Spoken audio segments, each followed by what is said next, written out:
Chapter 7. Bubbles Everywhere. Jane left Dan in the bathroom and went to get his clean clothes and a towel. Dan turned on the bath taps. Then he saw a bottle of purple bubble bath. "That looks nice," he thought.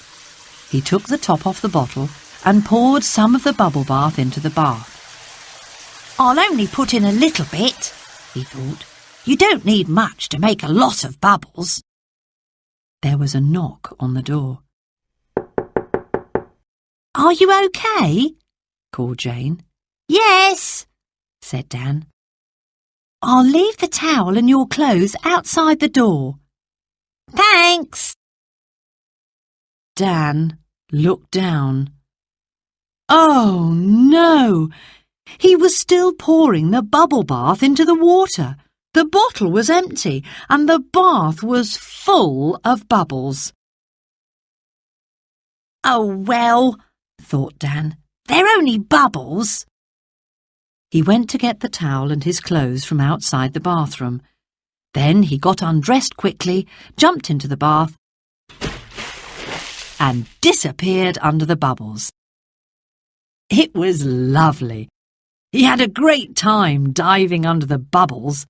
"Oh, this is fun," he thought. Then suddenly, Dad was in the doorway, looking cross. "What have you done this time, Dan?" he said. "There are bubbles everywhere." Dan looked around. Dad was right. Bubbles were sliding down the side of the bath onto the floor.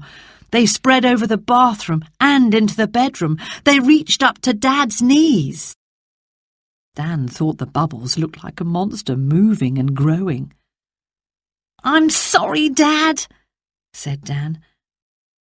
"I put too much bubble bath in the water. It was an accident." Dad was trying to be angry, but Dan looked so funny he began to smile, and suddenly they were both laughing. "Oh, well," said Dad, "you're nice and clean now. Get dressed as soon as you can, and I'll take you home. Meet me in reception when you're ready." Dan jumped out of the bath and got dressed quickly. It was good to wear his own clothes again. He left the room full of bubbles and walked to the lift.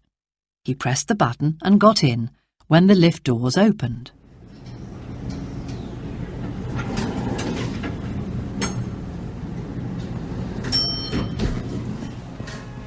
But the lift went up to the next floor, not down to reception. It stopped and the doors opened. A man and woman stood outside. It was the man and woman who were angry with Dan about the jewellery. They had 2 big suitcases with them. "Oh, it's you," said the woman. "I hope you are sorry. You got dust on my nice new dress." "I am sorry," said Dan. "Are you the porter?" said the woman. "The porter?" Dan said. "No, Of course he is," the man said. "Here, boy, help me with these suitcases." "But Dan began. The man did not look pleased. Dan did not want to get in any more trouble. "Perhaps I can be a porter," he thought. "OK," he said to the man and went to get the suitcases.